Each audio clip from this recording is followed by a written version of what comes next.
ani netuší, jak jim kožich nesluší. Ať mrzne čileje, ví, že hezky hřeje, když mráz kouše do uší. Pak si v teple posedí a tak ani nevědí, že než kožich čepice, že daleko více hřeje láska medvědí. Brum, Медведики. o čem se zdá medvědům? Hlavu, zadek, nohu schovej do brlohu. Brum, brum, brum. Оповеды для Ганульки. Заспіваємо медведům. Добрou noc vyšle. Калі красуюць горныя схілы. А вось і вясна. У лагчыне пад Ядлоўцам абудзіліся жучкі. Усюды навокал разаслала дываны, сатканыя з каляровых кветак і кветачак. Таму я табе, мілая Ганулька, і вам, дзеці, раскажу, як мы з медведзянятамі Элішкай і Гонзікам выдаліся ранняй вясною на чэшскі карст. Гэтыя белыя кветачкі называюцца кураслеп. Але для маіх мядзведзікаў нашмат цікавейшай была звычайная сухая галіна. Пры гэтым я яшчэ ў жыцці не бачыў столькі кураслепу. Думаеш, медведзяняты спыніліся, каб мілавацца пралескамі ці жоўтым, як кураняты, кураслепам? Дзе там? Яны спяшаліся па схіле да горнай крыніцы.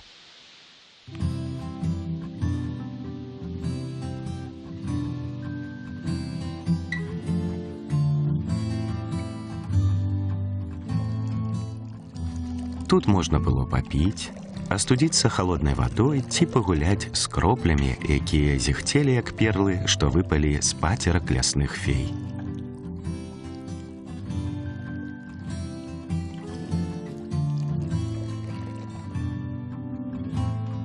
Завесці Элішку з Гонзам на вяршыню гары па стромкім схіле было немагчыма. Яны ўвесь час вярталіся назад, быццам крыніца прыцягвала іх чарадзейнай сілай.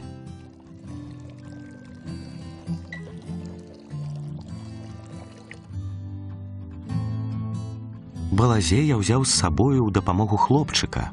Іначай я б так і не пачаў займацца галоўным – фатаграфаваннем рэдкіх тутэйшых раслін. Але мушу сказаць, што калі ўжо яны як след разагналіся, то самы круты пагорак не быў для іх вялікай перашкодай.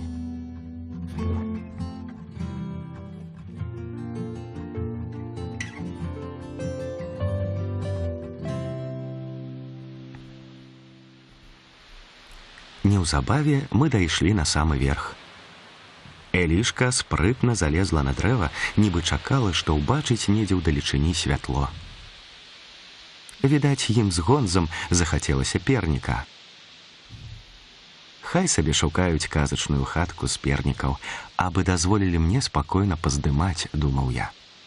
Але не паспеў я прымасціцца з фотоапаратам, як яны ўжо падбеглі да мяне. Не тое, каб мне гэтыя памочнікі былі несімпатычныя, але ж я вельмі хацеў прывесці дамоў кадры прыгожых і вельмі рэдкіх кветак. А колькі іх там было?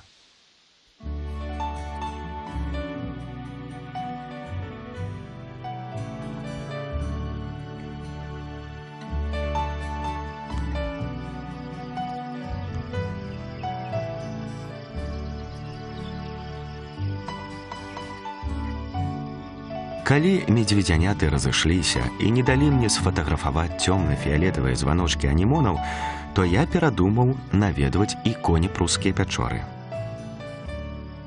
Я хацеў туды з імі схадзіць, але мяне непакоіла, што гэтыя гарэзнікі маглі там учыніць. Што калі Элішка пачала лазіць угару па вялікіх сталагмітах, а Гонза паабкусваў найменшыя з іх? Не кажучы пра тое, што абое маглі б упасці ў якую дасюль неадкрытую бездань ці заблукаць у лабірынце цёмных хадоў. Таму мы палічылі за лепшае застацца ў закінутым кар'еры, дзе з імі не магло нічога здарыцца. Можа, ты, Ганулька, думаеш, што ў прыродзе мядзведзікі могуць рабіць, што ім заманецца? Што ім усё дазволена? Зусім не. Паглядзела б ты, як іх пільнуе маці мядзведзіха, і якая яна з імі строгая. За мядзведзіху цяпер быў я і пастанавіў. Хай яны сабе трэніруюць цягліцы і хуткасць рэакцыі, але толькі там, дзе ім нічога благога не пагражае.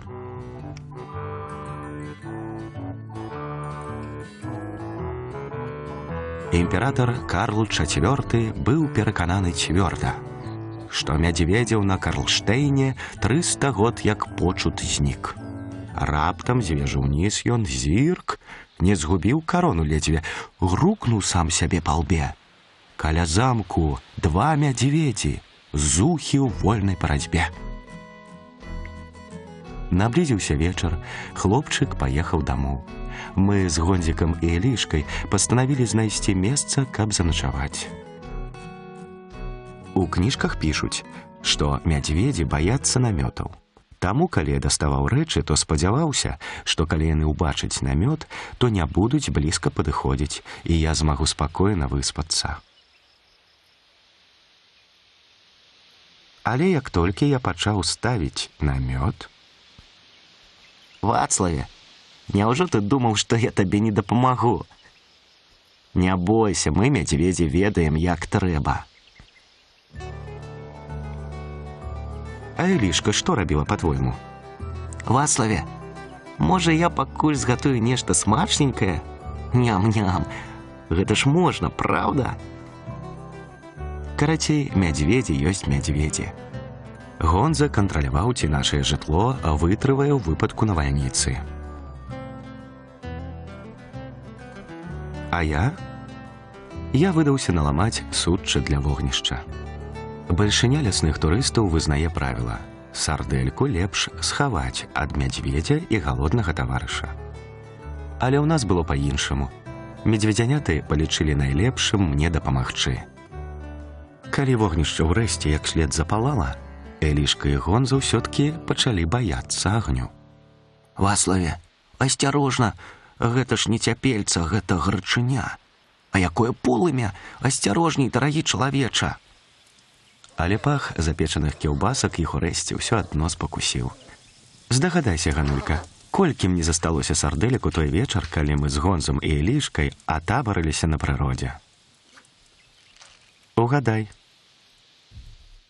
Brum, brum, brum, ovšem se zdá medvědům, hlavu zadek nohu schovej do brlohu. Brum, brum, brum, brum, brum, brum, zaspíváme medvědům.